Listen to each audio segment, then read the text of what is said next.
I'm Dr. Frita, and we are going to be talking about heart disease from all types of aspects. We're talking about blood pressure, birth, bias, how your gums might be talking to your heart, and the future of our heart health. I have a dynamic panel of guests today. I'm just really, really excited to have them on. And just don't forget to put your questions in the chat. We'll get to as many as we can. We're going to have an interactive session, and I want you to really take advantage of these brains that we have as we get started. And so, what we'll go ahead and do at this point, first, I am Dr. Frita McCrae Fisher. And so, welcome. I thank you so much for coming here to support us. And I thank you to my new people who are here today and to my old True Blue subscribers. We are now up to over 968,000 subscribers here on the Dr. Frita YouTube channel. We're trying to march right toward 1 million. We give you evidence-based medical information every single day, and tonight is no different. And so, without further ado, let's go ahead and get started. I'll have not only will I have a dynamic panel of physicians, dentists, chiropractors, I also, as always, have my co-host, Shador, who's also been my office manager for 13 years now. Shador, come on up to the stage. How are you doing, Shador? Thank you. That's really good. How are you?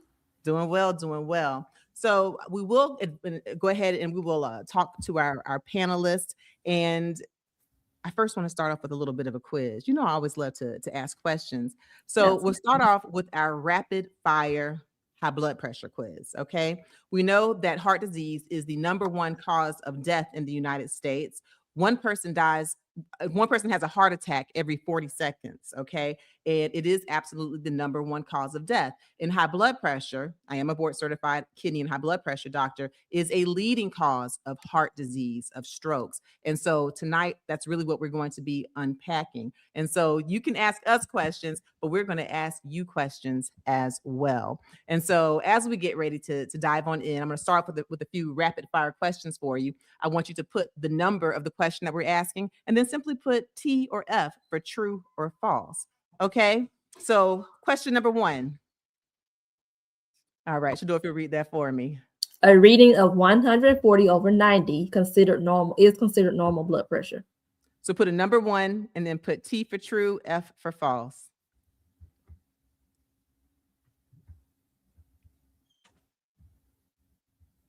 All right. Do we have any takers?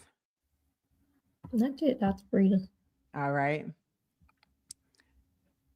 All right. Well, we're waiting for some takers. Let's go ahead and get some of our panelists up here. All right. Let's start with Dr. Jen Cottle. How are you doing? Hi there. I'm good. How are you? Welcome. I'm good. Thank you. It's so good to see you. Thank you for being here. Let me tell you, I love watching your videos because you're such an excellent communicator. And so you're giving, very informative information, but also there is oftentimes a comedic spin. Like I think one of my favorites is you telling people like how to wash their body parts, things that seem simple, but with you having had years of experience as a family doctor, you realize you can't make any assumptions when it comes to health and taking care of your hygiene. So Dr. Cottle, for those of you, and we will have the links in the description at Dr. Jen Cottle. She is a national medical expert commentator. She's been on so many shows, including the Today Show, Good Morning America, Tamron Hall, CNN, and just an excellent voice, an excellent communicator and physician. So welcome to the stage. All right. Thank you for that kind introduction. And I'm your fan as well. I'm such a big fan of yours as well for many of the same reasons. So, oh my goodness. I'll be watching something and I'll be like, what? I'm like, she's telling people how to bathe. I'm like, oh, that's actually really good. And even like right now, when we had the snow in New York and people are out there shoveling and lifting, a lot of people don't realize that many people have heart attacks while shoveling snow, right? And so certain things that aren't common knowledge are things that you share. Right. And so I definitely encourage you to follow her, not only on her Instagram, but even right here, you have a YouTube channel. What's your handle for the YouTube channel here? Yeah, thanks for mentioning that. I'm at Dr. Jen Cottle, DrJenCaudle. So I'm only at 300 and something thousand. So trying to get where you are, but certainly have a lot of respect for all the great work you're doing and all the evidence-based medicine you're sharing. It's so awesome. It's really awesome. Well, thank you. But you have over 2 million followers across social media panels. And so you're doing really excellent work. All right. So let's invite Dr. Ju to the stage. Dr. Ju delivers. How are you doing? I am well. How are you? I am good. I'm good. Well, Dr. Ju is a board certified OBGYN, the president of Georgia State Medical Association. You got it. And you have your practice, is it Radiant Women?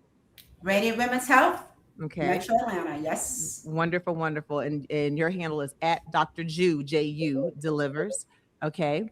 All right. And so now let's see. Let's see if we have any takers yet in our audience for this rapid fire. Let's see. All right, Dr. Frita, we did have a couple of takers here. And All Dr. right. Ju, because you want to weigh in. That statement again was reading of a 140 over 90 is considered normal blood pressure. Okay. So I want to put number one, a T if it's true, and F if it's false. Absolutely. Ronnie. Hello. Haven't seen Hello, Ronnie in a while. welcome. Ronnie says it's false. It's false. You don't think 140 over 90 is normal. Okay. And Sky's Limit says the opposite. True. You think it's true. 140 over 90 is not so bad. Okay.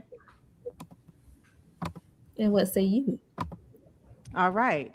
Well, and I will say, to be fair, definitions of high blood pressure, they've changed somewhat recently. 2017, I don't know how recent that is, but 140 over 90 is actually not normal. And that's important to know because a lot of patients, and I'm sure you see this, Dr. Cottle, I'm sure you see this, Dr. Ju, they will have elevated blood pressures or super high blood pressures, have no symptoms, and they'll say, oh, it's normal for me, but it's not. In fact, if your top number, if your systolic blood pressure is 130 or higher, or if your diastolic, that bottom number, is 80 or higher, you have high blood pressure. Okay. I don't care if you don't have symptoms. I don't care if it feels like it's normal for you. You have high blood pressure. And I find a lot of times that's really tough to communicate with patients. What about you, Dr. Cottle? Do you have to get patients with sky high blood pressures? And they're like, oh, yeah, that's normal for me. Yeah, I get that. What I tend to actually get more of is people, many of the people who come to, like, that I'm seeing, they've known that their pressure is high. They've been told somewhere else along the way, but there's often a hesitance to take medications. I don't want to take medications. I don't want to be on meds. The meds I took didn't feel right. I don't feel any symptoms. Yeah, it runs in my family. So yeah, I know I'm stuttering. I do get patients who come in every now and then, and they're like, oh my gosh, I had no idea. But to be honest with you, most of my patients, whether they're newer or older patients, they've been told somewhere along the way right. It was high, and there's a story to it. There's a backstory. And what I find, it has very little to do with intelligence. They're perfectly smart, but there's oftentimes a fear or even a distrust of different doctors, or just kind of feeling like, oh, I can do it myself. I'll just exercise a little more or eat a little less salt. But sometimes people just have primary high blood pressure just for genetic reasons, or even if it is for, living with obesity. Yes, do all the lifestyle management, but still sometimes you just need to take medications and be explained the potential side effects. But yeah, so, and of course, high blood pressure is a leading cause of heart disease. So what we will do now, let's go ahead and let's talk about something that is a lot of people don't realize. It's how your gums can be talking to your heart. So let's invite Dr. Catrice Austin to the stage. Hey guys. Hey, how are you doing? How are you doing? Good to have you. I'm so happy to be here with you ladies. Wonderful. So this is Dr. Catrice Austin, and she's a celebrity dentist. Yes, she is. She's taking care of, she's the queen of smiles. She's taking care of the smiles of some of your favorite celebrities, such as DJ Khaled and got a bag and fix my teeth. Oh my God. And oh my goodness, Cardi B. Cardi B. Hello, it's me. So it's good to have you. So when you talk about heart disease, of course, we have Dr. Ju here. And I know you deal with preeclampsia and high blood pressure as an OBGYN. Dr. Cottle, family medicine doctor. We see high blood pressure all the time. For you, a lot of people don't realize that teeth are not just about having a beautiful, wonderful smile and, hey, looking cute. It can really be a signifier of potential heart health issues, right? So Yes. Let's play this clip and then let's talk about how your gums could be talking to your heart.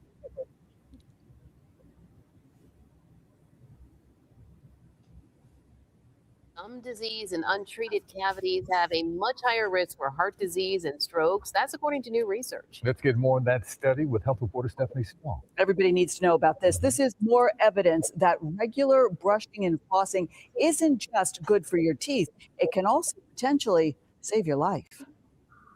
Keeping your teeth and gums in good shape is important for your overall health. And now, 2 new studies published in Neurology Open Access add to growing evidence about the connection between your mouth and brain. The first study found adults with gum disease may be more likely to have signs of damage to the brain's white matter than people who don't. Gum disease is associated with a higher chance of inflammation, and inflammation has been tied to atherosclerosis as well as hardening of the small blood vessels, as we saw in this study. Dr. Sovik-Sen led both studies. The second found having gum disease and untreated cavities is linked to an 86% increase of stroke risk. What the study suggested was that if you have cavities on top of gum disease, it is double trouble, means your risk of stroke or adverse heart event doubles. That's because bacteria from cavities or gum disease can enter the bloodstream, causing inflammation.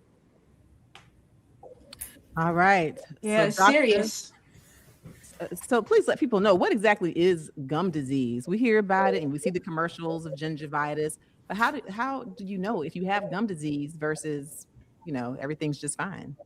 The number one sign that you have gum disease, y'all, is if your gums bleed. If you see pink in the sink, that means you have a disease of your gums. Now, there's certain levels of gum disease. The most common that you might hear about is gingivitis. And it happens when you see that soft, gooky plaque, the stuff that we're trying to brush off your teeth every single day. Y'all, that is nothing but bacteria. So the name of the game is to get that bacteria off your teeth. You see something gooky, get it off, because if you don't, it is going to, number one, make your gums bleed. Number two, you're going to see swelling. Your gums may be tender and you may have bad breath. So if you have any of those basic symptoms, you need to go and get a cleaning and make sure you do a better job at home. But it can progress if you don't floss. And this is where a lot of people blow it. If you don't floss, and that bacteria stays underneath the gums, it can not only cause those symptoms and signs that you see, but it can also start to deteriorate the bone and the fibers, and you can start to lose your teeth. And so once you start to lose bone, it's gone from gingivitis to advanced gum disease called periodontitis. And that's where we may tell you you need a deep cleaning because we got to get below the gums. So that is what gum disease is. Okay. And then connecting gum disease. So some people will get, cavities or dental caries or get gum disease. But of course, this is Heart Disease Awareness Month. Can you talk to us about what's the possible connection between your gums and your heart? What do they have to do with each other? Yes, like the doctor said in the video, that bacteria, if it's not removed, it can travel through your bloodstream, through the blood vessels, and travel to your brain, to your heart, to all of the vital organs in your body. And particularly when the plaque gets into your blood vessels, it starts to kind of clog up the blood vessels. The blood vessels aren't as flexible. And when your blood vessels aren't as flexible, it starts to tighten things up and it causes pressure in your blood vessels, and that's how you can end up with a stroke, with a heart attack. So that is the dynamic. So it's very important that you remove it from the oral cavity before it gets into your system and cause a systemic inflammation. And the thing is, what's so cool about dentistry is we can see that infection in your mouth. Like there's certain infections in your body that you can't see, or inflammation in your body that you can't see, but you can see that inflammation. So when you see something, say something, do something about it. Very good. Very good. So take care of the gums, do the flossing, brush your teeth, and yeah, go from there. But yeah, a lot of people floss, don't know. rinse your mouth, clean your tongue. The tongue. Because yes, lots of bacteria on your tongue. So it's a total mouth clean that we're trying to do. Very good. Very good. And I want you to stay up with us because we're going to be talking about all kinds of things. And for people in the audience, if you have some specific questions about dental hygiene, or look, she can even answer questions about veneers and some of the cosmetic things, then go ahead and put them in the chat. And for as long as we have her here, we'll see if we can kind of pop in and answer those questions for you. Now, something that will affect all of us, because all of us have patients, young and old. Dr. Ju, you especially are going to have a lot of young patients being an OBGYN, and so is Dr. Kevin McCrae. Let's invite Dr. Kevin McCrae to the stage. How are you doing, Dr. Kevin McCrae? Oh, Hi, Dr. Frita. hello, hello. And y'all know I'm Dr. Frita McCrae Fisher. This is my first cousin, full disclosure. Our fathers are brothers. And he is a board certified OBGYN. And you were actually, at your young age, the chairman already of an OBGYN department. Was that Fairfield Hospital? What hospital was that? St. Francis Emory Hospital in Columbus, Georgia. All right. So we got a little Doogie Howser over there. All right. So what I like to talk about now is I want to talk about young people and heart disease because, you know, when we look at the headlines, we see so many people just in general. And of course, it's Heart Disease Month. So that's what we're talking about here. But when you look at LeBron James's son, Bronny James, do y'all remember he had a heart issue where he had like a sudden drop? Okay. And thankfully he lived, but he had a sudden cardiac issue. Even the Real Housewives of Atlanta star, Nene Leakes' youngest son, Brent Leakes, he had a heart transplant and he had high blood pressure. He had congestive heart failure. For those of you who've been Childish Gabino fans or Donald Glover, he had a cardiovascular issue and actually had a stroke. And the list really just goes on and on. And so we'll play this clip. When we come back, I'm going to ask you, what do you think some of the risk factors are for young people having strokes, and kind of what kind of conversations do you have with your patients when it comes to risk factors for heart disease, and how do you talk to your patients about preventing heart disease? And I'll start with you, Dr. Caudle, after we play this clip.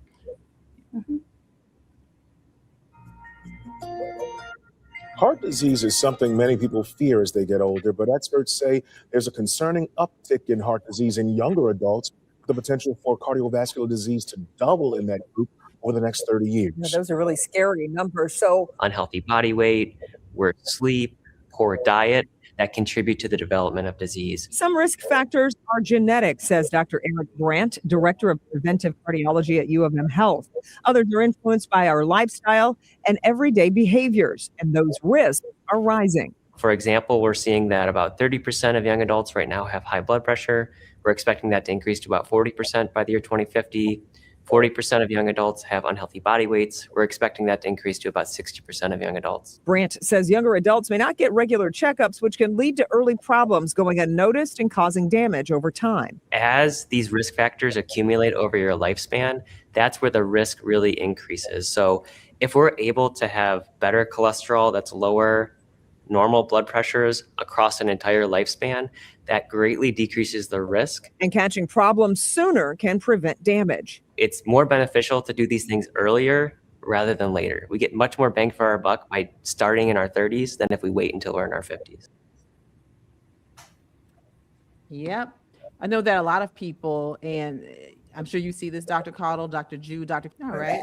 Yeah. So a lot of young people, once they leave their parents' houses, they are no longer going to a pediatrician. They just kind of stop going to the doctor altogether. But let me ask, what do you think, Dr. Caudle, what are some of the reasons that we're seeing younger and younger people get heart disease? And how do you counsel your patients for preventing heart disease and sharing risk factors with them?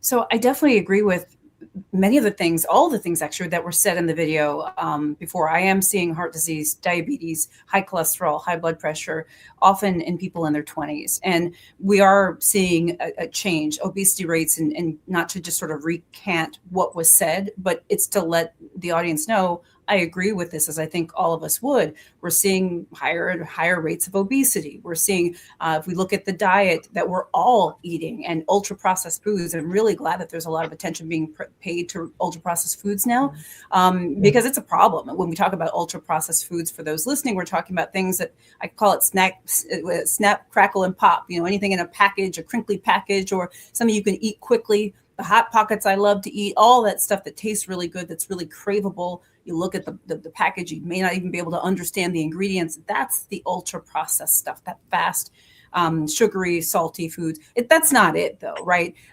Lifestyle, we're not getting enough exercise. So many things. I could go on and on and on. The point being is that video summed it up very, very well.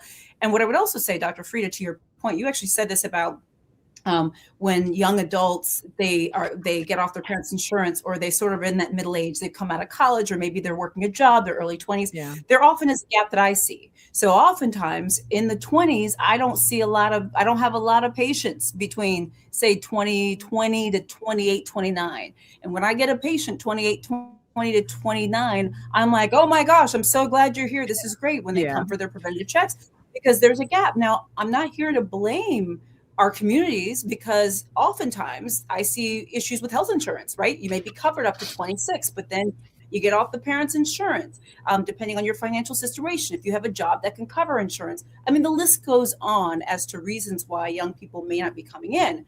But suffices to say, young people, and Dr. Frita, to your point, getting these early checkups and staying, what I don't want is to see you at 32 and you're already pre-diabetic and have high cholesterol, because that's usually what happens. That's what happens. And your blood pressure is around like 130 over 78. We're pushing the limits at everything, and you're just 32.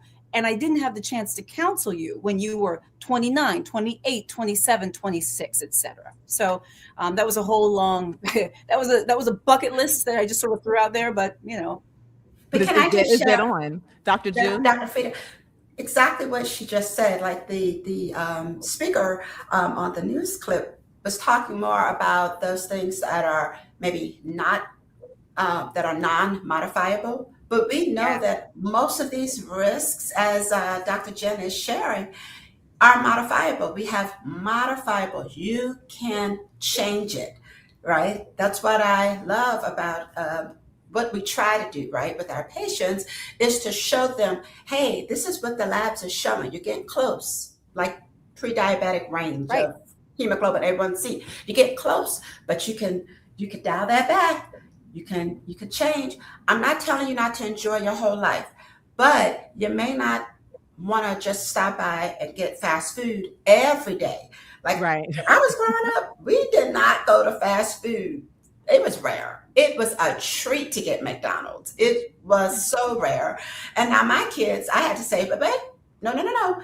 Eating whole foods, like you mentioned, if you have a whole list of things on that package, you can't even pronounce them. No, we need to be thinking whole food. That's not to say this one day you're not going to run by and get something from your favorite place. You cannot do it every day.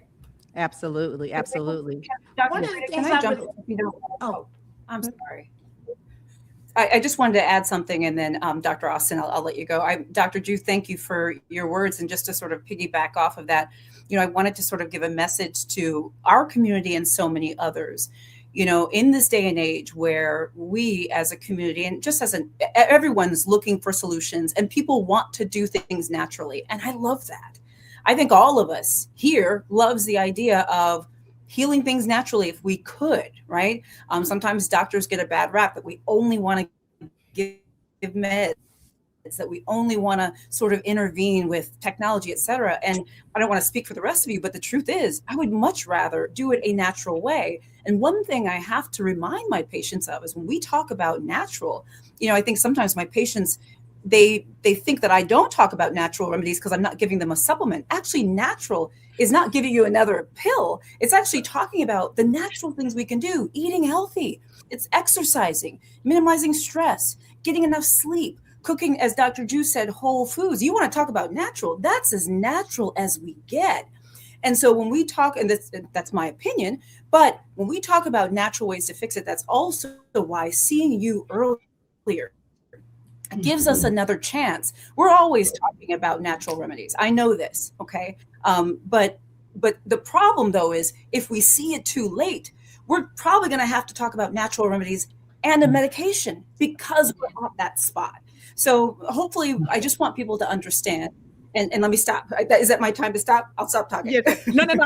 This is my integrative sign. We do the natural and we do sometimes traditional medication. I thought you meant stop. Oh, yeah, it's like Wakanda. It's not stop. No. It's like it's Black History Month. All right. And so Dr. Austin will definitely get to you because, you know, as a dentist, you cause stress But I absolutely want to introduce our other guest. We have Dr. Contessa. I know you Hi, know her. guys. Hey there. So glad that you were able to make it.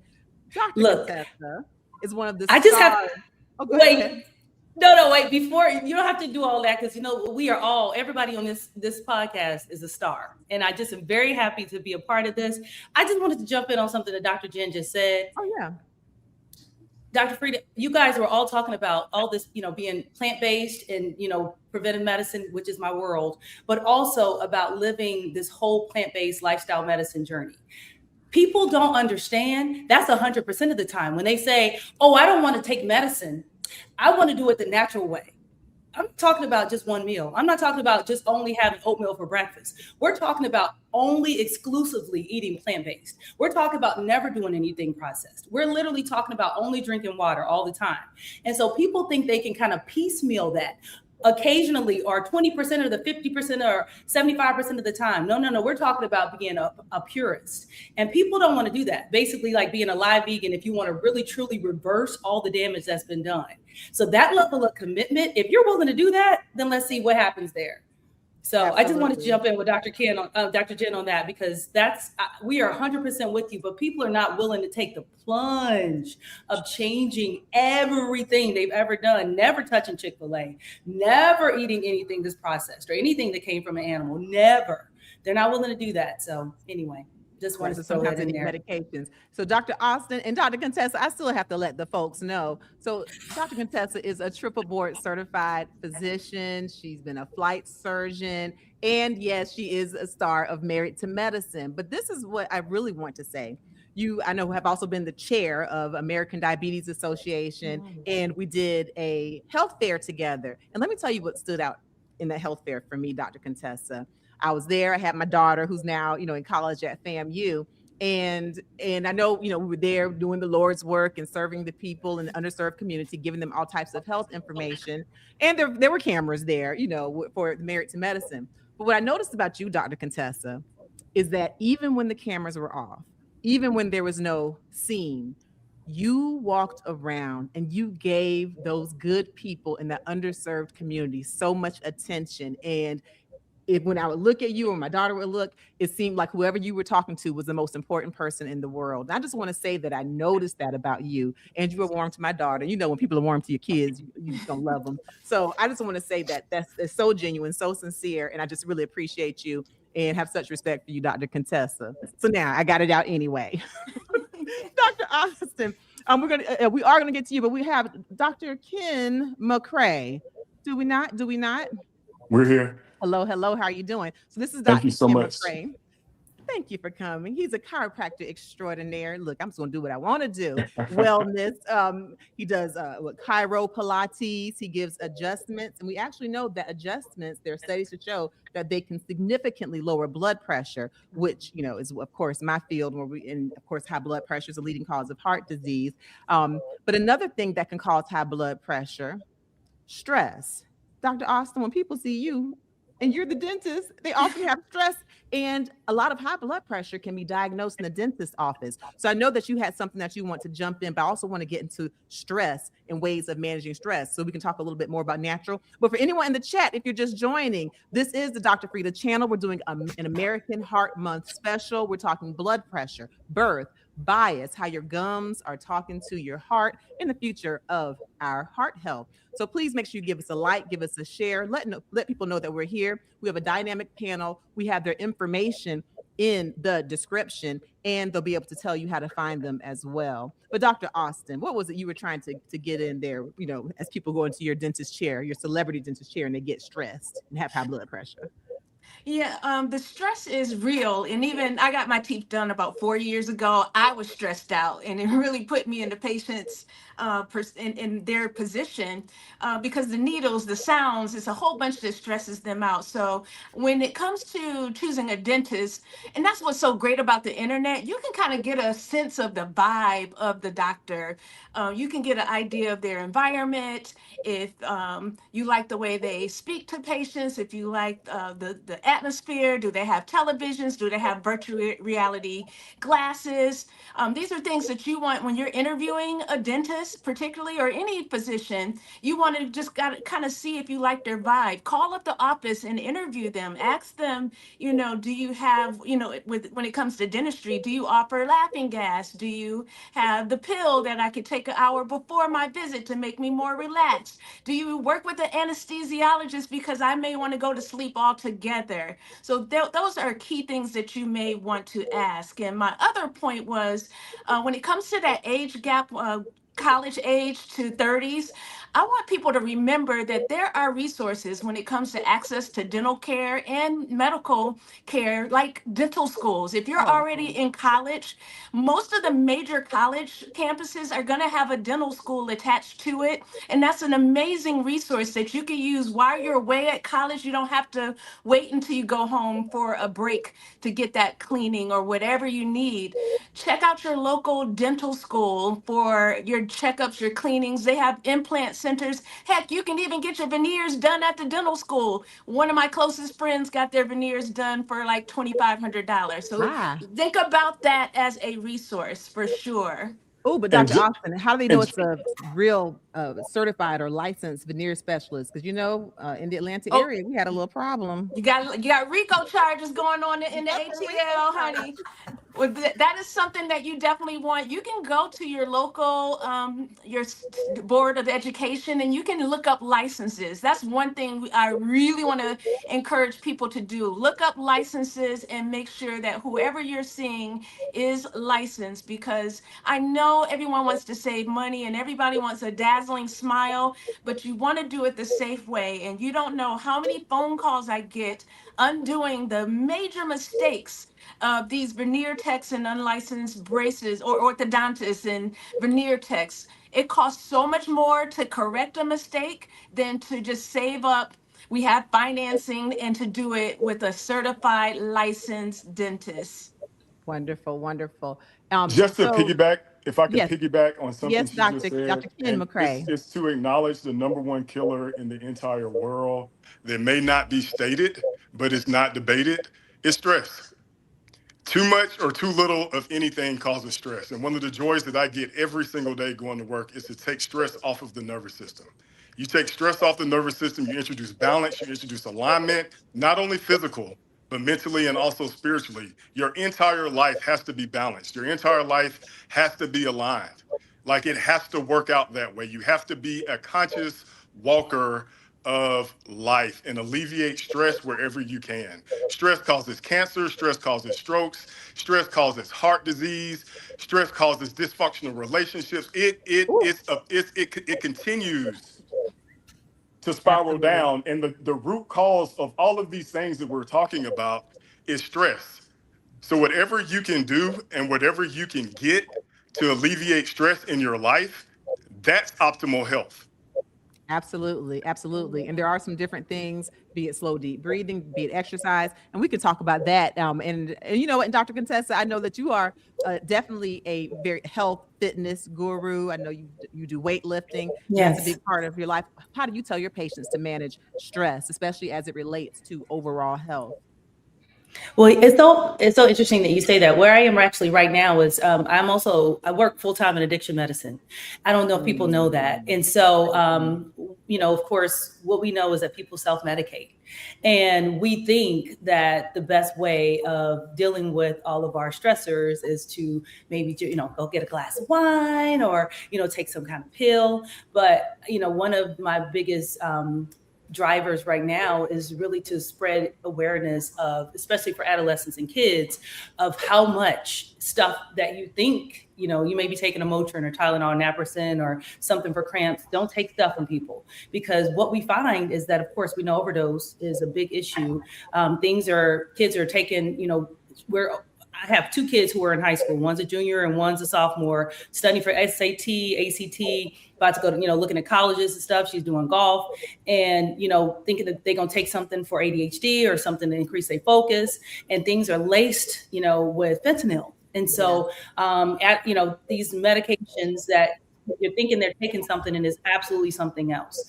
And so we understand that these stimulants are out here. They are causing, of course, abnormal arrhythmias. They're causing people to have, these kids are taking all these energy drinks. And it's just so challenging right now with the social media and the pressure that they're experiencing. They don't know how to manage it. And I would say, as parents, we don't do a great job at helping them to manage it. We don't do a great job not putting extra stress on them. And so they don't have the resources like a Dr. Ken to go and get something to deal with their stress. They just try to do it on their own. So what I do is I just try to make my, first and foremost, say we're doing the best we can as humans, right? As physicians, as clinicians, as professionals, as parents. And we have to give ourselves grace. We have to learn how to say, I'm sorry. We make mistakes. We keep it moving, but we can't get stuck in whatever the mistake is that you made, whatever the journey that you're going through. Understand that it's your journey and forget the judgment that people are putting on your life. Figure out a way to navigate it. It's easier said than done, but I spend a lot more time talking to my patients about the mental health, because what we don't understand is how much of the stress is affecting us. It does. It gets to this group of us not exercising, us not eating well, us not getting the right sleep, us not going to the doctor and getting a workup, us not working up symptoms that we're experiencing. And we know, of course, as women, when we have some kind of heart, issue, we don't always necessarily have that, chest pain, right? It may just that you just feel a sense of impending doom, or you just feel fatigue, and we don't take care of it. If it's our kid, we're going to the pediatrician the same day. It's us, but we're not taking care of ourselves. We dismiss ourselves. Yeah. And I thought about that when we just lost Miss Shirley Raines, who, she was a founder of the nonprofit Beauty to the Street. She took care of the homeless, gave them food, clothing, hygiene products, beauty. And she passed away just at the end of January with hypertensive heart disease, we know. And so that's a special message to all of our nurturers, all of our caregivers, all of our doers. If you don't take care of yourself, you might not be around to take care of others. And further to your point, Dr. Ken, with the stress, and tying it into you, Dr. Contessa, people who are taking things to reduce stress, oftentimes what they're taking can lead to hypertension and worsen heart disease, like Addie's. I know we had Ray J, and this came out of his mouth. He shared that prior to being diagnosed with his heart disease, he was popping Addie's, which I assume are Adderall. I might not be that cool, but we know that can cause high blood pressure. And that actually takes me to a question. Shador, I want to put another question up, and actually want to put the question up about alcohol for anyone in the chat who wants to answer. Okay. And the question is, can alcohol lead to high blood pressure? Because we know a lot of people will drink, like Dr. Contessa was saying, to decrease stress. And if you decrease stress, presumably that can decrease your blood pressure. But can alcohol actually cause high blood pressure? Put a T, read that for me, Shador, please. Oh. Drinking alcohol can raise your blood pressure.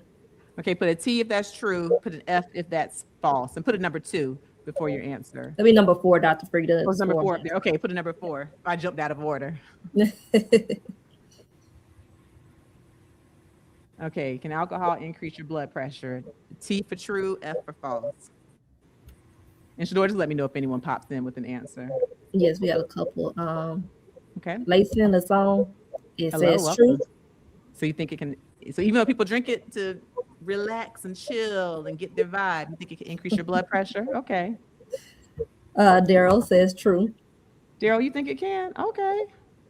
Sheila, our member, says it's true. Hey, Sheila, welcome. Purple Onion, true. Everyone's saying true. Well, everybody's saying true. Okay. And it is true. So even in moderate amounts, I know we used to have what we called a safe amount of alcohol. We would call it 1 drink a night for women and no more, or 2 drinks for men of a certain age. But now the consensus is there's no safe or proper amount. Even moderate amounts of alcohol can increase your blood pressure. So that's something to think about. So let's do this. Again, for those of you all coming in, this is American Heart Month special. I'm Dr. Frita here with my dynamic panel of guests. And the next thing I want to do, Shador, is talk more about young people. And we were talking earlier about how younger people are getting stressed out. They're getting heart attacks, they're getting strokes. And we were trying to figure out why. We talked about Nene Leake's son who had a heart transplant, Childish Gabino, also Donald Glover, who recently had a cardiovascular incident. He had a stroke, and we had Bronny James. We have young people who are having cardiovascular disease. I think that Dr. Kent, we've hit some of it as far as stress, but there's probably other reasons as well. So let's play that clip. And Dr. Contessa, how can people find you as far as like for the addiction or for preventive medicine, preventive health, the different things, if they just want to find where you are? Well, technically, I'm on all social media platforms, but I actually, for my mental health, I'm not on social media a lot.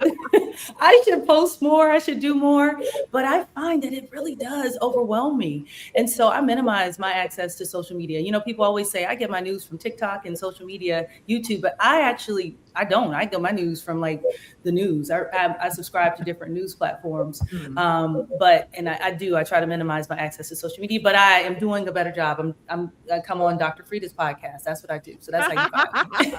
Well, thank you. All right. But I'm Dr. Contessa on all major platforms. So yeah. Sounds good. Shador, if we could play that clip, please, on young people, the young people who've been affected by heart disease recently. Dr. Frita, we played one clip already about the young people. Okay. Did we have one where we actually talked about Bronny James or any of those good people? No. So Dr. Frita, I have a question. Okay. And a comment. One of my massage therapists also is a nurse at a oncology clinic, and they specialize in colon cancer. And we had a conversation the other week, and she was saying that there's an increased instance of younger people, ages late teens to early 20s, who are coming into their clinic and they're being diagnosed with colon cancer. And her reason for that was the early prescription of anti-anxiety medications to these younger people. And she's saying that they're getting on these anti-anxiety meds earlier, and that's turning into colon cancer at an early age. Just checking to see if you guys have any input on that. Well, for me, so I'd like to weigh in. Oh, yes, please. Dr. Cottle?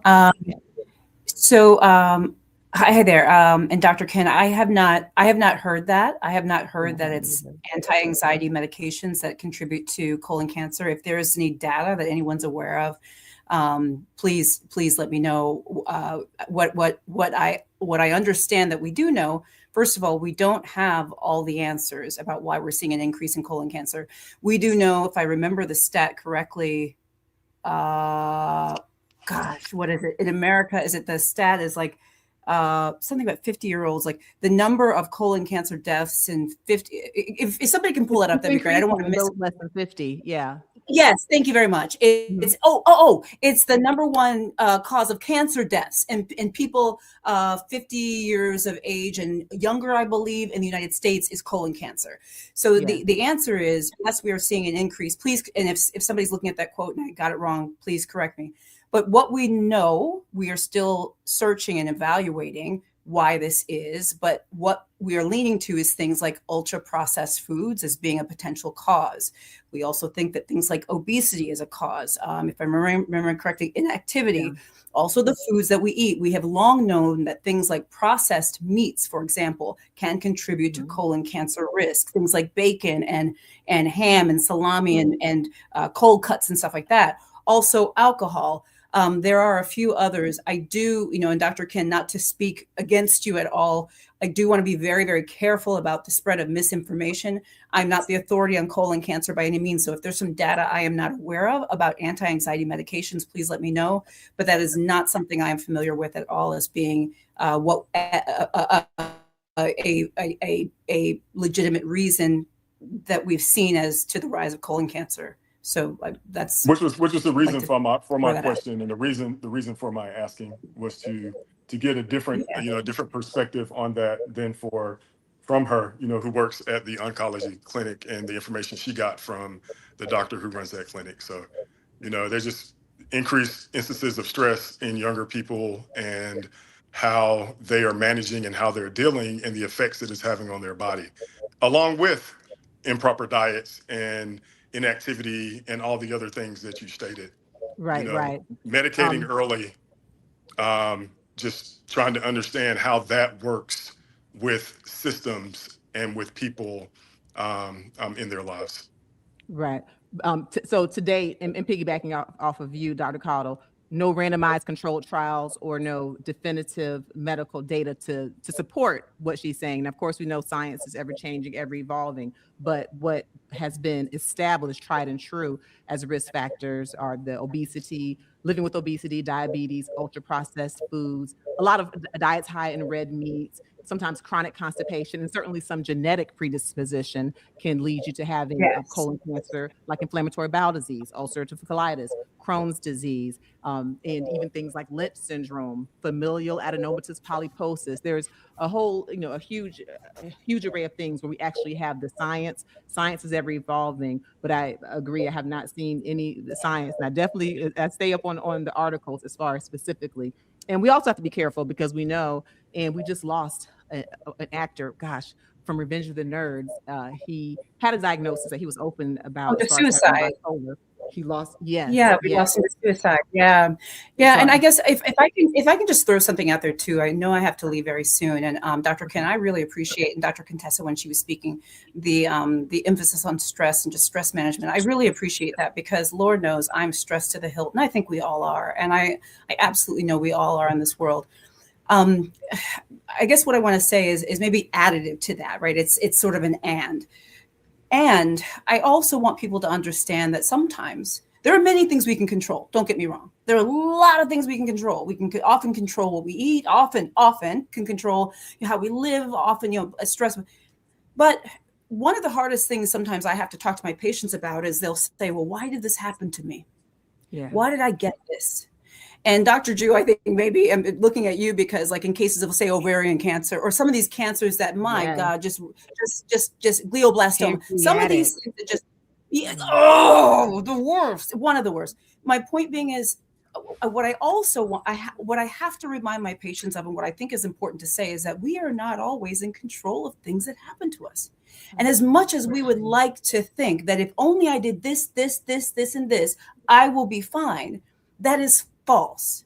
Now, if anyone has a different opinion, please say it. But there's often, in my opinion, in social media and culture, this reliance on, well, if only you were good enough, if only you did enough, if only this wouldn't have happened to you, this wouldn't be going on. And the truth of the matter is, there's a lot of stuff that's just genetic, or some people just pull the short end of the stick and it just sucks. Right. And you didn't do anything to make it happen. So let me stop because Dr. Joe, I see you jump in. I'm trying to jump in. I hope that's okay, Dr. Frita. Yeah, because of course. Yeah. What you're saying makes me think about our role as, the elders, right? Or the parents, the mothers, the fathers. We can also impact the next generation by a couple of things. One is talking in our families, talking about family history, talking. Y'all, I am 50 plus years old. And a couple of years ago, I said, wait a minute. Ain't nobody told me both my parents had high blood pressure. Both my parents have high cholesterol. Whoa. Now, thank God, I'm still good. But at least the information needs to be shared. And then the other part I definitely want to share, because I have been doubly reading. I'm speaking next week at an event at Morehouse School of Medicine, and I have been reading about the weathering effect, right? Weathering. It's not always genetics. It's not always even food access or food insecurity or the social determinants of health. We like to talk about since the 1980s, when they defined, it's where you live. It's, what access you have. It's the environment. It's also you mentioned stress. It's also the generations of stress, the generational stress that now there's thought that we're born with it. You didn't do anything wrong necessarily, as she was sharing. It may not be some sticky chromosome problem. It could just be because we get double whammied because most of us were brought to this country not necessarily as immigrants. We were not voluntarily brought here. And so I'm reading all of this data on weathering, the superwoman schema, where we just hold on to the idea that we gotta be strong. You gotta, just you gotta do, what do they say? Twice as much twice as much to get to twice as have good to get half as much. accepted. Yeah. And that Yeah. manifests itself. It manifests itself even in what you were saying. I had a woman, when I told her that she appeared to have, she came in from the ER as a follow-up with a huge mass. This woman brought tears to my eyes. First day I'm meeting her, and she said, I've done everything right. Mm-hmm. And this is my time. I was planning on traveling. Now you're telling me you have to send me to a cancer specialist because it appeared that she had, as you mentioned, an ovarian tumor. And she says, but I've done everything right. Right. Which to Dr. Caudle's point, Dr. Caudle, I know you're going to have to leave. Y'all, even when she leaves, we'll have her information in the description. Dr. Jen Caudle, DrJenCaudle. Follow her on all social media platforms and on YouTube. But just, combining your points, and Dr. Caudle, as physicians, we like to know, right? We like to have definitive answers. And like you said, well, this didn't happen and that didn't. But part of being a good physician and being a good patient is understanding you control what you can control, but sometimes things will happen even when you do everything right. Does that mean, well, gosh, I exercise, maybe I shouldn't have exercised? No, you exercise, you eat right, you eat foods that are anti-inflammatory, you drink your water, you have a little salt, you do your exercise, and you control what you can control. Because certainly doing those things, the lifestyle adjustments, will overall have a positive benefit in your health, including your heart health. But sometimes we don't have an exact answer. And you can have people who get colon cancer, pancreatic cancer for sure. Oh my gosh. D'Angelo. Right? Yeah, right? What was That's it like? crazy. It's I'm gonna take it you're back. older than me. It's ridiculous. I'm so over pancreatic, ovarian, glioblastoma. A few of My those, top three. they can go. I say that all the time. All three. They're the worst. The worst. And by the way, for those of you who are listening, for what we're, as doctors, what we're saying about all cancers are bad and we hate them all. Do not get us wrong. But pancreatic, ovarian, and glioblastoma are typically cancers that come on super fast. By the time you find them, they are already advanced, and the 5-year survival is nothing, which means that sometimes people don't even have 6 months with these 3 cancers in particular. That's why we hate them, because we still dream about, and we still see the patients we've had that died from these, because one day they were fine, the next day they weren't, and they didn't do anything wrong. And you hear the anger in my voice. I'm just trying to say that this is part of that. This is why I don't condemn. We do the best we can, but I'm telling you, man, some people bad stuff just happens. And absolutely, we just lost my mom April 24th of last year to pancreatic cancer. Mom didn't drink, mom didn't smoke, mom may have been overweight at times, but lifestyle definitely wasn't for that. And shortly thereafter my mom passed, my sister was diagnosed with pancreatic cancer. She went in for just an exam to figure out why she had lower left abdominal pain. They do a scan and found a spot on her pancreas. Fortunately enough for her, they caught it early enough to where she could go to MD Anderson, get treatment, have surgery, and thank God they were able to remove all of the pancreatic cancer, and they went back for the follow-up and all of her scans were negative. But that doesn't happen. And they even told her, they said, we're sorry, but we don't get these celebration stories often. So we're sorry if we have to come in and have these types of conversations with you. So absolutely, you can live the most. Yeah. And full disclosure, y'all know that's Dr. Kim McCray who's talking about his mother, my auntie. Yeah. And I want to say, I'm sorry to hear that. I also want to just say, I think the doctor and me is just working overtime right now. But if you haven't considered genetic evaluation, because you just mentioned 2 relatives. Yep. We go in for the BRCA test, and brother's already had a scan. So and check it out, Barbara's Light. Check out Barbara's Light. We're doing everything we can for awareness with pancreatic cancer, because most times when pancreatic cancer is found, it is too late. But also piggybacking on that, my mom was very stressed out. So going back to stress as a root cause to some of these things that people are experiencing in life. Yeah. Yeah. But can Dr. Frita, and again, condolences to your family, you too, Dr. Frita. We have to remember, even though we were just talking about the top 3 cancer, like I said it to patients at least weekly, like I don't want this cancer, this cancer, this cancer. We don't want any of the cancers. But since I'm an OBGYN, I'm going to just share the numbers. You know, if I get a room full of women, what are they scared of? Breast cancer. Breast cancer. But I remind them, especially in October during, Breast Cancer Awareness Month, that 1 out of 43 deaths are caused by breast cancer. 1 out of 5 deaths is due to heart disease. So that is why this conversation is still so vitally important. We want to, keep the main thing, but we do all the things that we can do. Again, high percentage are modifiable, right? But, you do what you can do. You don't want to add to it. You don't want to help it. That's like somebody saying, well, when it's my time, and then walk out on the main highway. No, we're going to do what we can do and stay our tail back in safety zone. Yeah. And so in keeping with how you counsel your patients, Dr. Ju, as an OBGYN, and you, Dr. Kevin McCray, as an OBGYN, I do want to talk about we'll keep in tune talking about young patients, but now specifically, let's kind of lean towards women's health, and let's talk about birth. Let's talk about bias. So I do want to play this next clip. And when we come back, Dr. Kevin McCray, I want to talk about preeclampsia.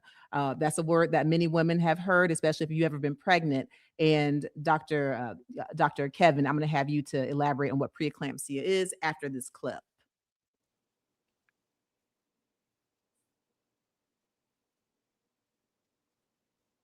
Do we have the clip on pregnancy and preeclampsia? There we go. High blood pressure increases the risk of stroke, heart disease, kidney disease, and other health problems. Too much sodium worsens it, and most Americans consume more than recommended. The American Heart Association suggests limiting sodium to 1,500 milligrams a day, especially for those with high blood pressure. Let's add pregnancy into the mix. How do these factors put women and their fetuses at risk, both during pregnancy and afterward?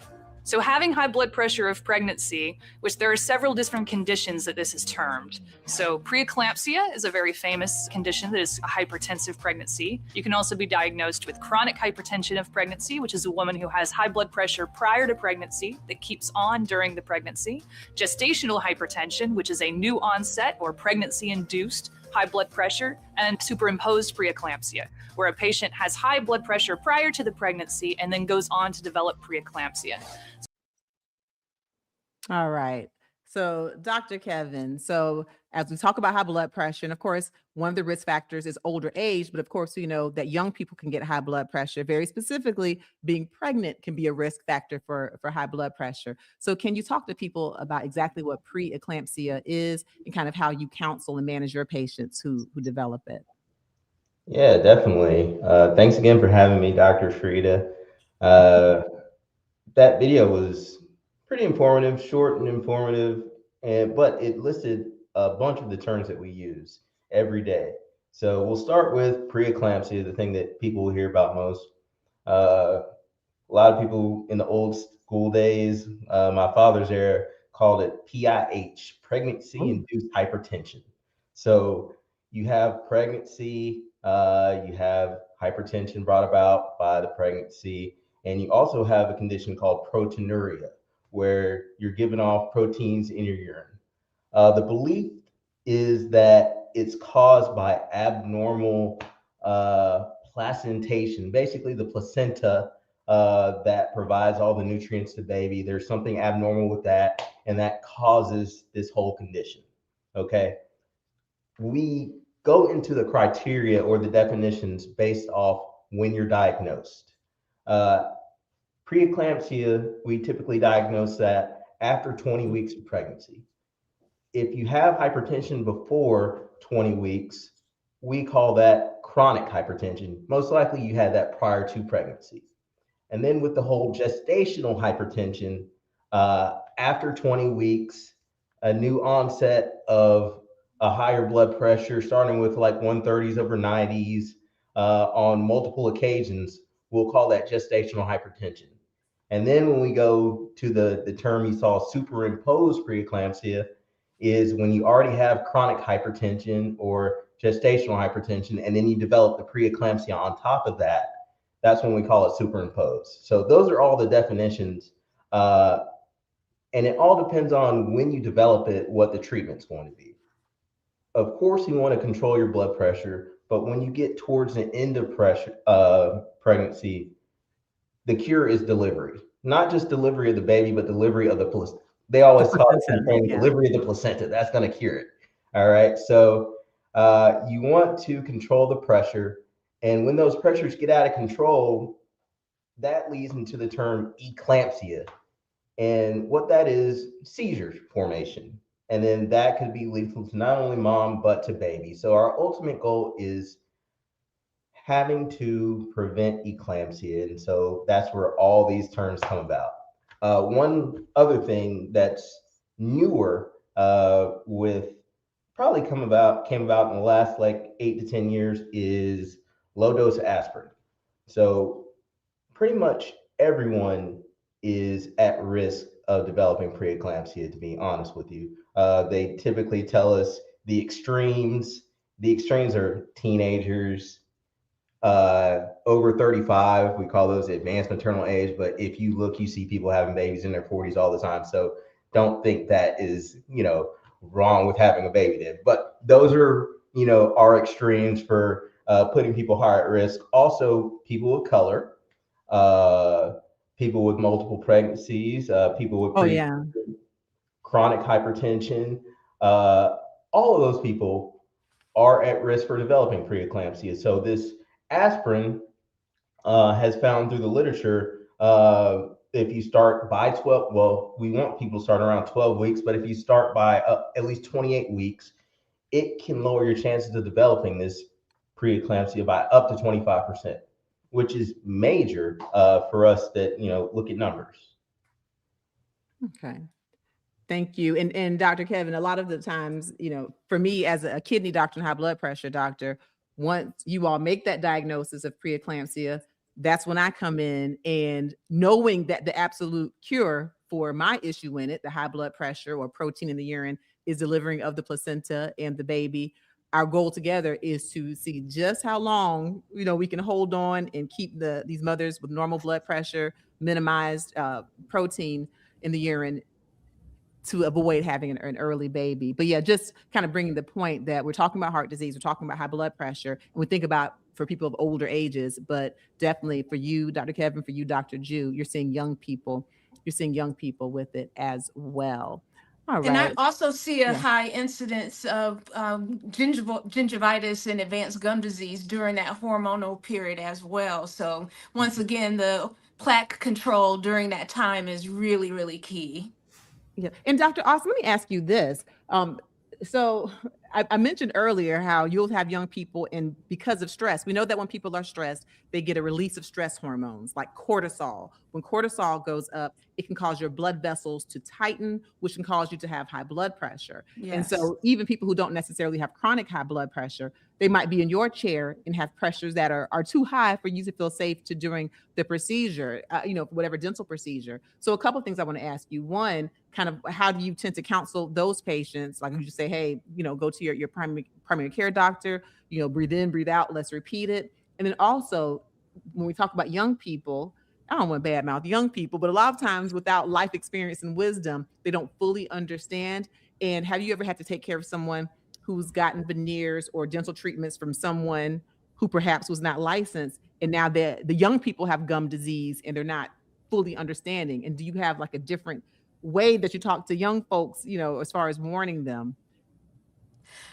So when it comes to, I've had a really bad case of a person that got veneers by a veneer tech, and when she came to me, her gums were so on swole that I had to get her to a gum specialist. She had to get gum surgery first in order for me to even reverse you know, the veneers before I could even touch the bad veneers that had popped off. We had to get the gum. I even looked at the gums and they were bleeding. So that is so key. Again, making sure, you know, it was cement that was all underneath the gums that caused that inflammation. So again, the technique is in seeing the right person is key. What was the first part of your question? Well, The just when someone comes counseling. in and they're stressed out because they know you're coming at them with all kinds of Yeah. drills. Who knows?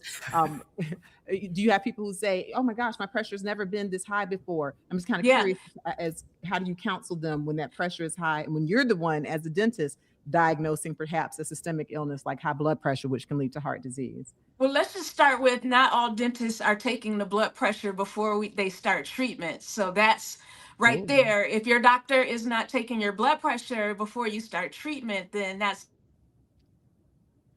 standard of care.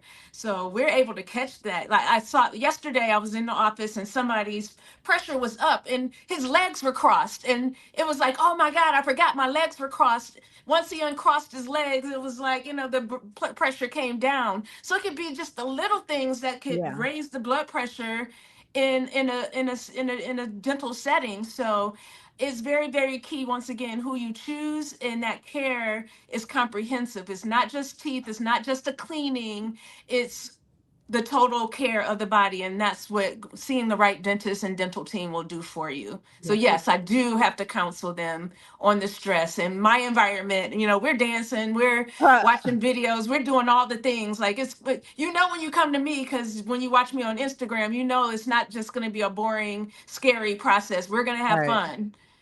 Yeah, I'm glad you brought the crossing of the legs because having crossed legs is a way that falsely elevates blood pressure, but a lot of people don't know that even in routine offices. And so I want to talk just real briefly on the proper way to check blood pressure. One, have the legs uncrossed, feet flat on the ground, and typically sitting in a chair upright. Also, the arm should be at the level of the heart. If the arm is dangling down, that can give you a falsely elevated blood pressure. You want to make sure that the blood pressure cuff fits properly. If you have a blood pressure cuff that's too tight, that can give you a falsely elevated blood pressure. And you can know for your home blood pressure monitors, it will tell you in centimeters or inches what the diameter of like the belly, that kind of thick part of your bicep.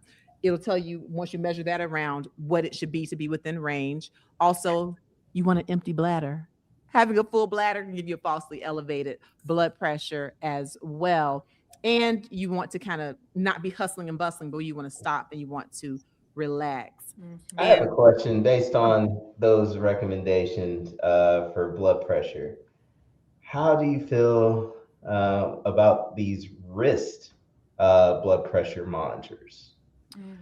Well, the wrist monitors tend to be less accurate than the ones that are in the upper arm. Now, I have had people who've had wrist monitors and I have them come to me and we can calibrate and figure out what the true reading is versus their wrist reading. And certainly something's better than nothing as far as monitoring pressure. But as far as what I advise my patients is the ones that are up the upper arm cuffs. And you can get the ones where they're still electric, they're automatic, you can just press, but the upper arm ones are better.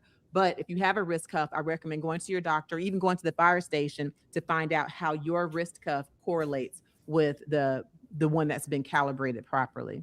Yeah. Are the electric ones as accurate, or what is your idea on those?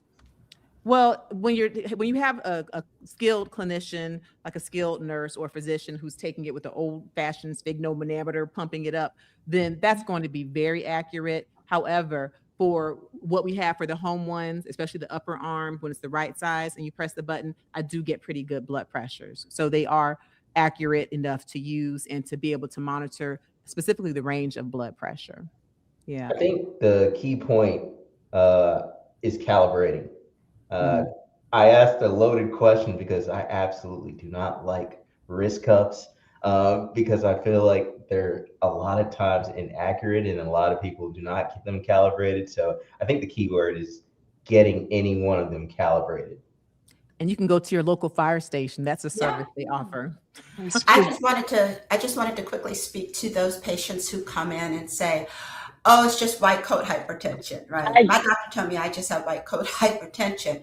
And they go, because at home, my blood pressure is. And those are absolutely the patients that I encourage.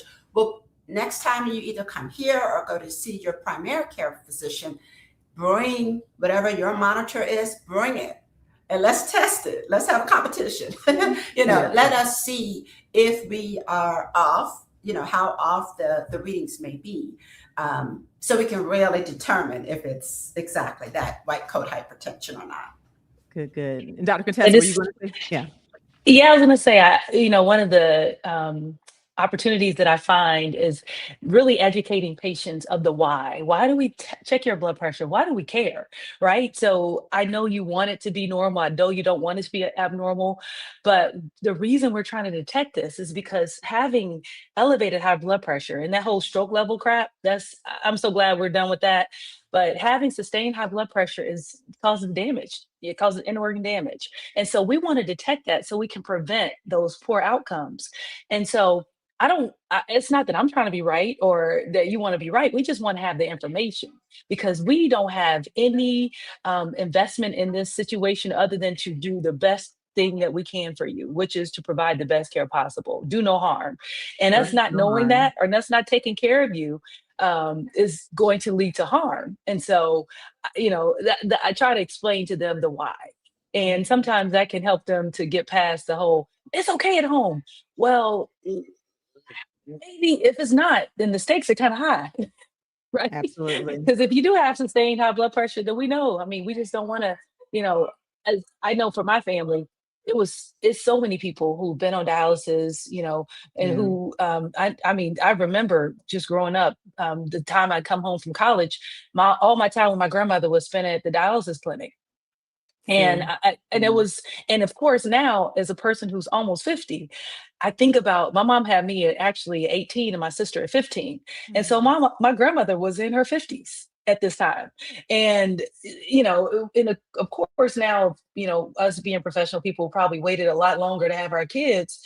We think about that, it seemed like they were so much older, but they really weren't. And I'm talking aunties and everything that were really dealing with end stage, heart disease, kidney disease in their late to mid 50s.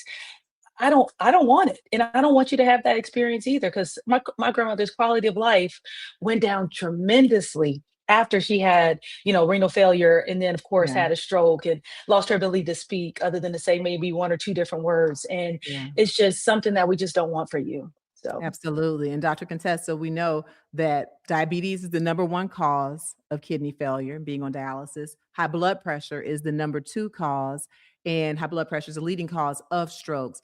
And so these ailments that unfortunately that your grandmother had, and a lot of our grandmothers had at young ages, a lot of them are preventable, which is why we're here sharing today. And so what I would like to do next, I do want to see, Shador, if we have any questions in the chat. But before I go there, let's see, Dr. Ken, are you near your camera? If so. Still here. Okay. Hi. Okay. So I did just want to share some information because a lot of people aren't familiar as far as what you do as far as being doing adjustments and aligning and being a chiropractor. There have been several studies to show an association with doing readjustments and lowering of blood pressure. I know that there was one study, I think in 2007, showing that especially that C1, that atlas, right, the atlas. That, yeah. So can you just talk a little bit about that and adjustments? And there was another study I saw, the thoracic spine, T1 through T5, those adjustments. And it was actually a randomized control trial, NIH. And so just letting people know, definitely consult with your physicians. We do lifestyle management when we can, of course, always, but sometimes there are times when you need medications, but just introducing another possibility as far as adjustments as a way that can at times lower your blood pressure and perhaps be able to keep you from being on so many pills. Always be consulting with your physicians, of course. Dr. Ken? So I actually do that with my clients, the ones who come. I actually take their blood pressure before I adjust them, and then I take it again after I adjust them to show them the difference. And something else that I do, man can't live off chiropractic alone. Like you need diet, you need exercise, you need sunshine. Like it is full circle. And what I also try to do is have conversations with my clients, and I try to make sure I know what's going on in their lives. so that, again, we can see where we can alleviate stressors. If you alleviate stressors in your life, your blood pressure is going to go down. Take pressure off of it and your pressure goes down. Like, there's a direct correlation, and it works. Absolutely. Absolutely. And again, as always, you do those things and you also are always in constant consultation with your physician because as we were talking earlier, sometimes even when you do everything right, you might have primary high blood pressure, meaning it might be in your genetics. And so however you get there, you want to make sure you maintain a normal blood pressure, which is less than 120/80. If your top number is 130 or higher, or that bottom number is 80 or higher, it is high blood pressure. I don't care if it runs high in your family. I don't care if you say, oh, if it gets a little lower than that, then I get dizzy. Yeah, your body adjusts to high blood pressure and it compensates. And so if you have super high blood pressure, and then it starts to be lowered, especially by medications, you might feel lousy or lightheaded. It doesn't mean that a high blood pressure is normal for you. It means it took your body a while to adjust to the high blood pressure, and now it needs to adjust to a lower blood pressure. And so what we'll do before we leave, I'll make sure I want each of you to kind of give your closing statement, your advice on high blood pressure, heart disease, things that you can do for health. But first, Shador, I want to know if we have any questions in the chat. If so, we'll see which ones we can answer, and then we'll give everyone a chance to remind people of how to find them and to give some kind of closing advice for heart health. Yes, we do have one question for Rosie, and this would be for Dr. Catrice, Dr. Austin. She says, I've never had my blood pressure checked at the dentist's office. Is that standard practice for routine visits or for procedures? It's routine for every visit. Just should be routine for every visit, not just procedures, even your cleanings. Yep. And my dentist, Dr. Keisha McCrae Andrews, also my cousin, just like Dr. Kevin McCrae and Dr. Your Ken family's McCrae. popping. One time for the McCraes. She checks my blood pressure. Yes. Okay. Good question. Right, So yes, ask your dentist why they aren't measuring your blood pressure. And they should be measuring your gums too to see if you have advanced gum disease so you don't get high blood pressure and strokes and heart attacks. Oh, that's good. Okay. All right. Any other questions, Shador? No, Dr. Frita, not at this moment. All right. I have a question. Is okay. chiropractic care covered by medical insurance standardly?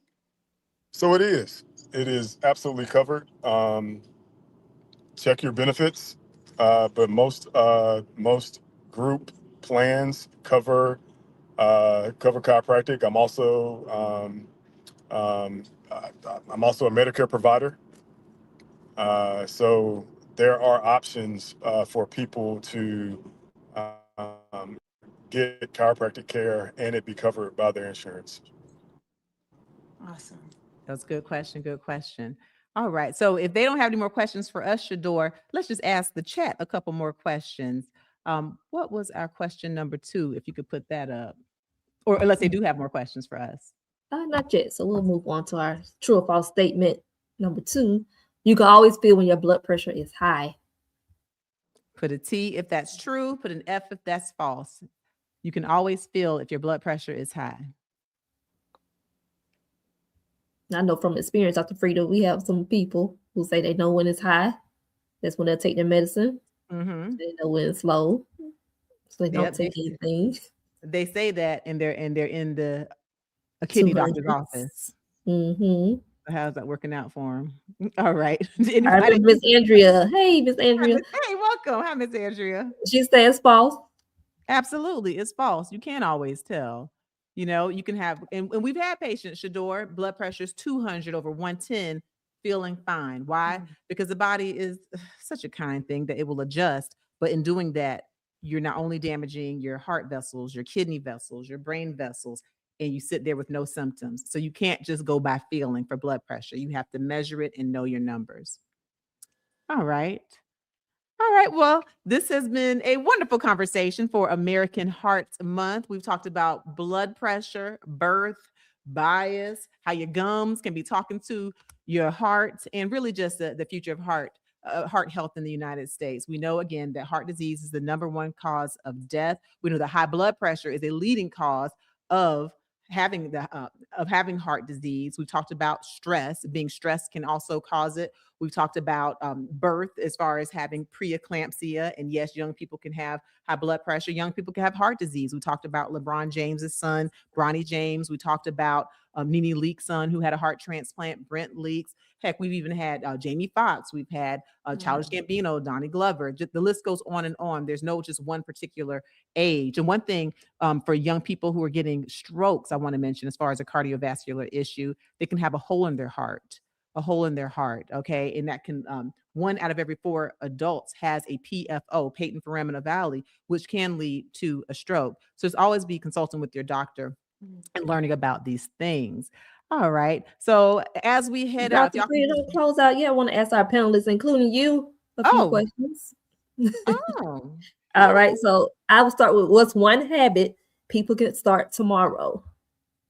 Okay. Who wants to answer that one? One habit, like one heart healthy habit?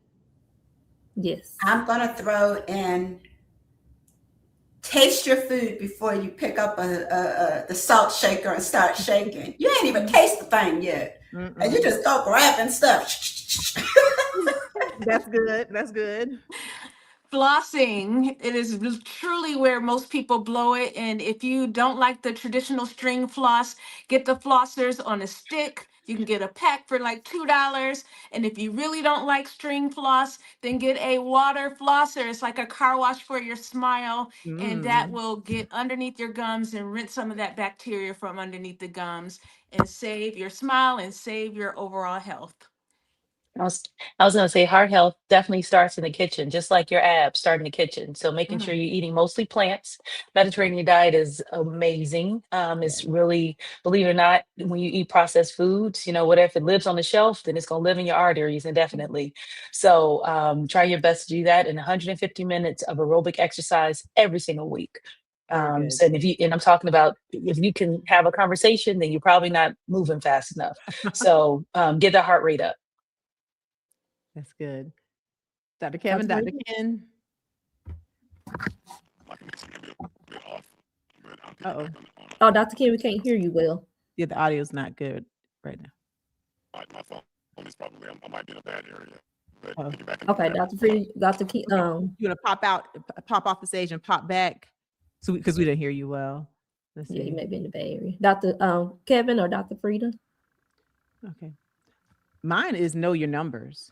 Know your numbers. Know what your blood pressure is. Don't say, oh, nobody in my family has high blood pressure. I don't have a headache. I'm young. I'm popping. No, know your numbers. Know what your blood pressure is. And I'll take it another step. As a kidney doctor, know what your kidney labs are, your EGFR, your BUN, your creatinine. These are silent disorders, but if they're caught early, if you have them at young ages and they're caught while you're young, you don't have to sit and be a victim to them. There are things we can do to slow down the progression of kidney disease, and there are things that we can do to manage high blood pressure. Okay. All right. And I ask one more, and I ask you all if you can share how we all can follow you. What's one myth about blood pressure that needs to go away? I already said mine, stroke level. Stop it. You can have a stroke at any time. There's not a number that is a magical number. So it's always a risk if your blood pressure is high. Yes, if that top number is 130 or higher, if the bottom number is 80 or higher, it's high blood pressure. There's no, my pressure runs high. That's normal for me. That's a myth. That's normal for me. No, if it's higher than 120 over 80, it's not normal for you. I don't care how good you feel. Yeah. I don't know if it's a myth, but I'll say this, and because I think we're missing it. Even the American College of OBGYNs has stated since, I believe, 2018, that after a woman delivers baby, especially if she has had one of the diagnoses that was shared by Dr. Kev, right, that you should be following up within like that first week or so. And most women don't even go for their 6-week checkup. So they're definitely not getting checked within those first, 3 to 10 days. And that is a high time for women to develop even postpartum preeclampsia. And I wanted to just give in memory, because I'm thinking about the former Olympian, the late Tori Bowie, who no one knew for 6 weeks until her autopsy was revealed, that she died at home. She was in labor because she had eclampsia, as he shared. So she started having seizures at home, was in labor, and her baby are no longer with us. You need to get checked. And if you have this diagnosis, you should be following up with a cardiologist because your risk is increased for later heart disease. Very good. Thank you, Dr. Ju. Dr. Frita had a couple of questions. Dr. Ken is here, but I have a couple of questions. Maybe he'll be able to pop in and answer one of them. This is from Queen. Hi, Queen. Queen says, how often should a person check their blood pressure? So that's going to depend. If you have normal blood pressure and you've been to your doctor, and so as an adult, at least once a year, you should be going to your doctor and just consult with your doctor. They'll tell you once they do the initial evaluation. But if you have high blood pressure, most doctors will have you see them every 3 months. And for my patients who have high blood pressure, I have them check their blood pressure every day. They check their blood pressure, they check their pulse, and if their blood pressure is out of whack, if it's too high, if it's too low, I'll have them report back to me with the blood pressure log. But if you have not had it checked before, make sure that you're getting it checked at least at the time that your doctor recommends, which might be every year, might be every 6 months. I personally, whether you have high blood pressure or not, I say pop in to your local pharmacy and check it at least every month if you know that it's normal, because these things change and that's when we get in trouble. You don't necessarily get symptoms. All right, thank you. Dr. Ken, can you hear as well? Yes, I'm back on. I had to switch phones. All right. Well, we hear you well. We do have a question for you from a viewer. This is from Gloria. Gloria. Gloria says, how often should you go to the chiropractor? It depends on what you have going on. I have clients that come in weekly. I have clients that come in every 4 to 6 weeks. If it's a personal injury type of situation where you have acute trauma and acute pain, you may come in a little bit more often until your symptoms subside and you're able to function as you normally did. So my best answer is come in and get an assessment, and we can evaluate your personal situation and give you your own personal care and your own personal attention. This is not cookie cutter. This is all specific for you. And Dr. Ken, I know if you need it, ccsatlhealth.com, or follow me at Dr. Ken McRae on Instagram. Ask any questions you want. I'm here for you. Good. I know you take care of young athletes also. Full disclosure, he takes care of my twins, my 9th grade twins who are athletes. And so, yeah, it's always going to be different depending on what's going on. So that's good. Okay. Any other questions, Shador? No, that's all the questions I have here. All right. So then as we head out, if y'all could just real quickly remind the good people and how to find you, and then we will head on out. Again, this has been American Heart Month special, and American Heart Month special because February is Heart Disease Awareness Month. We know that heart disease is the #1 cause of death. And as we've talked about, blood pressure, birth, bias, your gums can be talking to your heart. It's multifaceted. The most important thing, consult with your doctor, know your numbers, and love yourself enough to take care of yourself. All right. So Dr. Ju, how can they find you? Thank you for having me. This was great conversation. You can find me, I think, on other platforms as Dr. Ju Delivers. Dr. Ju Delivers. Thank you. Ju. All right, Dr. Austin. Thank you so much for including dentistry in this conversation. A lot of times it just gets left out of the whole medical conversation. So thank you. You guys can find me at Dr. Catrice Austin on all platforms. You can go to my website, vipsmiles.com/challenge, and join my 7-day Healthy Smile Workout Challenge. If you and your family needs to know how to work out your smile on a daily basis, and get your smile healthy. Each day you'll get a video with training on how to do so properly. So join the VIP Smiles Challenge today. Thank you. Thank you. Dr. Kevin McRae. Thanks again for having me, cousin. You can find me at KJ McRae MD on Instagram, and I'm also Dr. Kev MD OBGYN. Nope, never mind. Dr. Kev MD OBGYN.com. That's my website. So either one. All right. Very good. And Dr. Contessa, who has social media platforms, not always on there. Not good at it. Yeah, so you can find me in my clinic, Ms. Chastain Integrative Medicine, and it's chastainemedicine.com, and also buckheadketamine.com. I have a mobile ketamine business as well. And also on major platforms, I'm Dr. Contessa. So hit me up. Very good. And also on major television platforms on Bravo. She is a Married to Medicine star, and y'all have been full of drama. And yes, I have been following it. So, yes. Thank you for being here. Dr. Ken, you told us, tell us again. Uh-oh. But you know, he's Dr. Ken McCrae, Dr. Kenneth McCrae. And of course, I am Dr. Frita McCrae Fisher, Dr. Frita. I'm on all social media platforms at Dr. Frita. And right here, everyone who's come to join us on YouTube, I appreciate you. Please be sure to give us a like as you head out the door. Here on the Dr. Frita channel, we have over 968,000 subscribers. I thank each and every one of you who comes and who supports. We're trying to get to 1 million. So you can find me here. I do different shows. I'm on the Don Lemon Show quite a bit, on News Nation, Paternity Court. And so if you go to my playlist right here on YouTube, you'll be able to go to television appearances and you'll be able to see me there. And drfrita.com, that's my one-stop shop as far as my website. I thank you to all of my panelists and to everyone who is listening. Thank you so much, everyone who participated, who's here in the chat. And to those of you who will join us in the replay crew, take care of your heart. And to all of my super women, all of my nurturers, all of my givers, remember, if you don't take care of yourself, you might not be around to take care of other people. So put yourself first and let's take care of our heart health. All right. Y'all have a good night.